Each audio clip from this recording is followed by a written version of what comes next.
Today we are going to see the next topic from our hidden surfaces, that is unit number 4, and the topic name is Vernok's algorithm. So up till now we have covered the things we have covered the topic related to the hidden surfaces, like we have seen the many algorithms. The one of them is a Penter's algorithm we have seen, which apply the techniques like the painter which doing the painting on one canvas. And then we are also seeing the concept over here like this, the depth comparison algorithm, and according to this depth comparison we have seen the Z buffer algorithm also.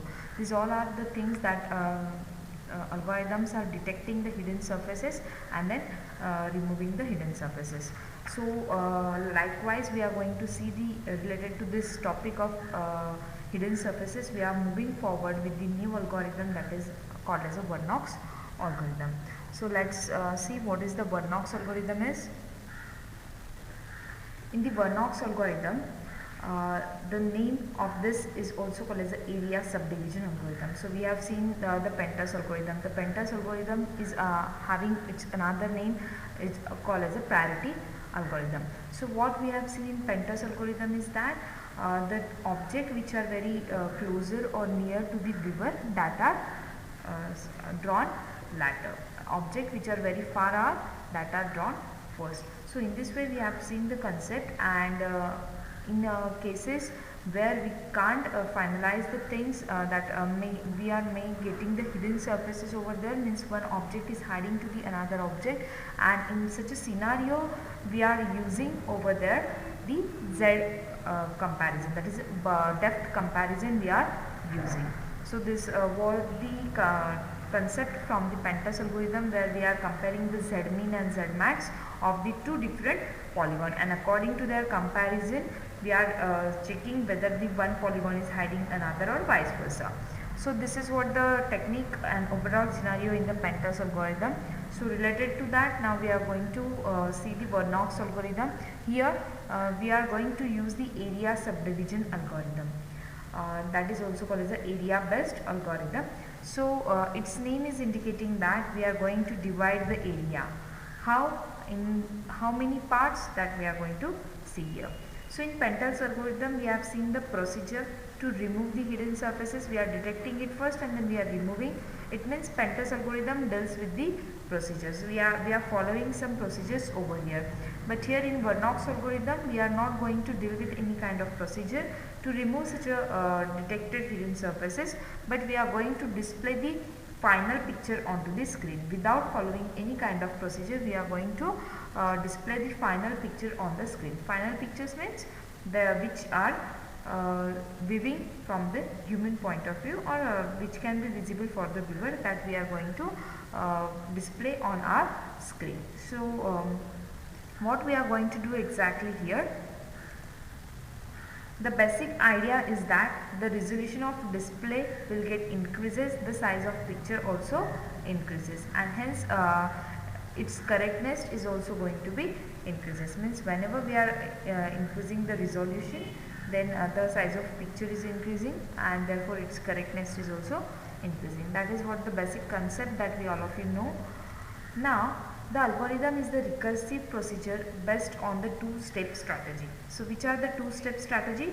The step 1 is that we have to decide which polygon overlap the given area of the screen. So this is what the first thing that we are going to do, that which polygon is overlap the given area of the screen. Okay. We are going to find out in step 1 that polygon which overlap in our given area of the screen, and after that detection, in the step number 2 we are going to find out the polygons which are visible in that detected area. So these are the two steps that we are going to follow over here. So the Vernok algorithms is going to be checked whether the polygon is partially visible or that polygon is fully visible in the given area. So this is done by the Vernok's algorithm to check whether it is fully visible or partially visible or not visible at all. So if I am calling this area as a E, so it can be displayed like this. This is what my screen area A, and in this screen area we are going to detect whether my polygon is fully visible within this area, or it is partially visible or not at all visible in the given area. This is what given by the Vernock's algorithm over here. So let's see what it's saying. It means whether a polygon is visible in that area or not till the visibility decision will get made, or until the screen area becomes the pixel. So up to what that we are going to divide that area. So how we are going to do that? So each area, whatever we have marked as a screen area, that screen area will get subdivided into the sample sub areas, or again the test will be carried out on each of the sub area. So how we are going to carry out this test? So this sub area will get divided into different 4 parts. So you can see here the area will get divided into subdivided into the sub area. So I will call it as a sub area 1, sub area 2, sub area 3 and the sub area 4. So in this way we have divided our given area into the different 4 parts that we are calling it as a sub areas, and again the test will be carried out on each sub area. So I will test one by one sub area, and if it means that whether the polygon is visible in that area or not till the visibility decision is made, or until the screen area becomes the pixel. Means we are going to divide this area and we'll check whether the polygon are visible in that sub area. If it is not, again we are dividing them, and we can divide it until we are getting the pixel as our screen area or a sub area. So you can see here these are the 4 different sub area, and if I am considering the sub area 1, so how I can further divide this sub area into the different parts? So again I will make it 4 parts, and again I will say 1, 2, 3, 4, these are the 4 parts. Now I will check whether the polygon is visible in this 1, 2, 3 or 4. If it is not visible, again I will divide 1 into the 4 parts, 2 into the 4 parts, likewise until the screen area becomes the pixel. Until that we can divide this screen area to check whether the polygon is visible within that area or not. Okay, so this is what the division method we are using here, where the area will be divided into the sub areas. Again sub areas will get divided into sub areas until our screen area will becomes the pixel.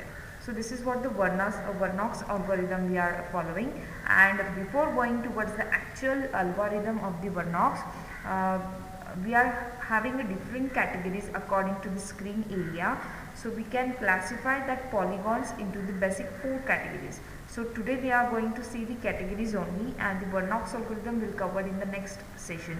So what are the different categories of polygon based upon our screen area?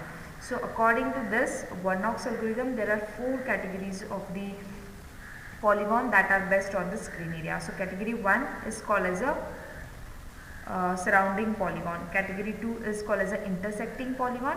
Category 3 is called as a content polygon, and the category 4 is called as a disjoint polygon. So these are the 4 categories according to this Vernock's algorithm: surrounding polygon, intersecting polygon, content polygon and the disjoint polygon.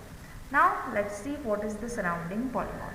Surrounding polygon, its name is indicating that the screen will get surrounded by the polygon. So in this case the polygon will completely covers the given screen area. How?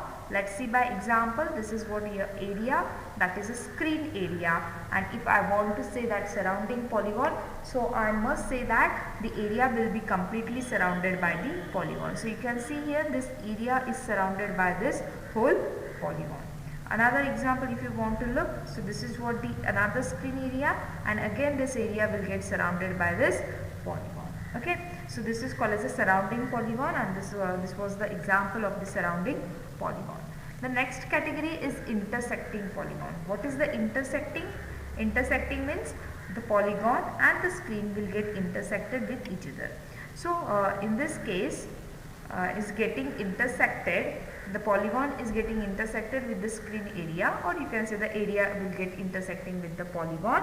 That is, the polygon will be partially inside of the area and the partially outside of that area. So how we can see it by the example. So this is what a polygon we are having, and if we are considering this area, yes, both are intersected, and area is you can see here intersecting to the polygon. So the polygon is partially inside of that area and partially outside of that area. So this is what the example of this intersecting polygon. If you want to see the another example, so you can see here, this is what the area and this is what the polygon. So we can say here that the area and the polygon is intersected. Some of the polygon will be inside and some of the part of polygon is lying outside of that screen area. So this is what the example of intersecting polygon.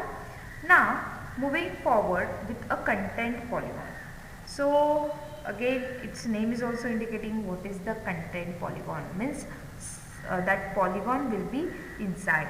It will be inside of that screen element. It will be inside of that screen area. So how we can see here by the example, in this case the polygon is lying completely inside of the given screen area. So you can see here the polygon is completely lying inside. So there is a these are the opposite to the surrounding polygon. In surrounding polygon the screen area is inside and polygon is outside, right? So in that the area is surrounded by polygon. Now here the polygon is surrounded by area, screen area, right? So polygon is completely lying into the screen. This is what the one example. If you want to look out the another example, so this is what the screen, this is what the polygon. So this polygon is completely inside of your screen area and that's why it is called as a content polygon.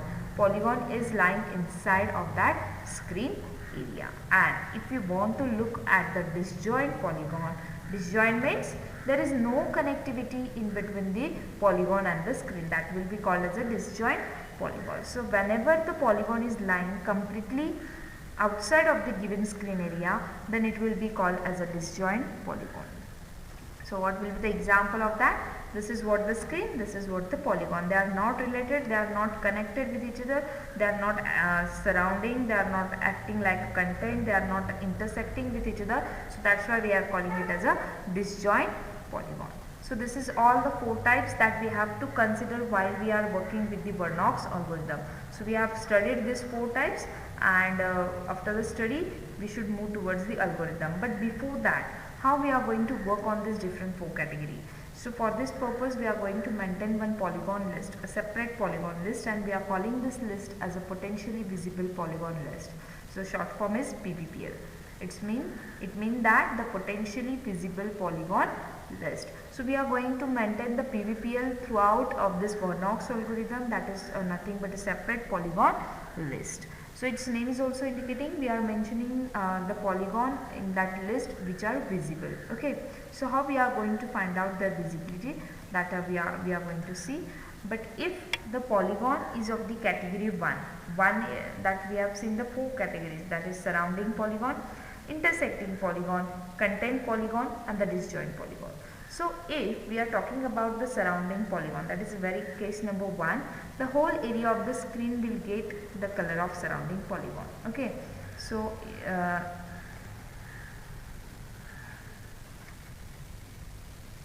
yeah, if we are saying that this is what the polygon we are having and this is what the area, right? So in that case we can say over here is that the polygon is surrounded, polygon is surrounded to this area. That is what the example of the surrounding polygon means. This screen area is surrounded by the polygon. So in that case the area will get the color of surrounding polygon. So you can see here this area will get filled with the color of surrounding polygon. So this is this is what the case which is happening with the case number 1, that is surrounding polygon. In the surrounding polygon the area will be colored with the surrounding color of polygon. Okay. Now next is for category 2. Which category we have seen in category 2? That is intersecting polygon. We'll apply the clipping algorithm. Why the clipping? Because in the intersection of the polygon with the screen, the some part of the polygon will be inside, some part will be outside. So screen will act as a window, right? And we need to clip the part which is outside of the window. So we are going to cover this category into the 2 different categories. This third category, that is intersecting polygon, will be converted into the 2 categories. Which category? Category number 3 and 4. How? You can see here that this is what the area and this is what the polygon. Now you can see here this is the intersecting polygon. Some part of a polygon is inside, some part is outside, and this is what our area. We can say it is the intersecting polygon. But what happens if such a condition occurs? So we are making this intersecting polygon, we can divide it into the two different parts. The one part that is called as a content polygon. Polygon is completely lie inside of the area. So this will, we are going to call it as a content polygon, that is category number 3. And next is the remaining part of that polygon is lies outside of that area, and this will, we are calling it as a disjoint polygon. So we are converting this intersecting polygon, that is category number 2, into the content and the disjoint polygon, that is a category number 3 and category number 4. And then according to this category 3 and 4, we are working on this intersecting polygon. So this is what the concept that we have to keep in mind when our polygon lies in the category of the intersecting polygon. So if such a condition happens, then we have to divide this polygon into the content polygon and disjoint polygon. So how we are going to do that? We are going to clip the portion which is lying outside of that area, and we are take the point which is inside, that is called as a content polygon, and the point which is outside, that we are calling it as a disjoint polygon. So this is called as a Warnock's algorithm. We are measuring the intersecting polygon over here. So for category 3, that is a content polygon, we are going to subdivide the area into 4 different sub areas, and again we will apply the same logic. So for category 3, that is a content polygon, what we are going to do, we are dividing our screen area into the 4 parts. We will check whether the polygon is lies in that part. Again we are dividing them into the 4 in sub area, sub area likewise, and according to that we are apply this logic again and again. So what we are going to say here is that there is no point of applying the subdivision algorithm for a category 1. 1 means surrounding polygon, and case number 4, that is the disjoint polygon. Why we are saying that? That we should not apply such a categories of subdivision over here, because there is no point in applying the subdivision for the case number 1 and the case number 4, because the surrounding polygon and the disjoint polygon cases, and in the surrounding case whole area A is visible. So even if we are further subdividing that area, again that area will be visible only. How many times you can subdivide, but the area is going to be visible only, so that's why we cannot apply it.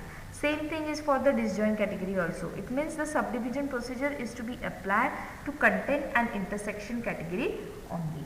Okay, so this is what the concept of the Warnock's algorithm when we are occurring with the 4 different categories of polygon. So we have seen the categories.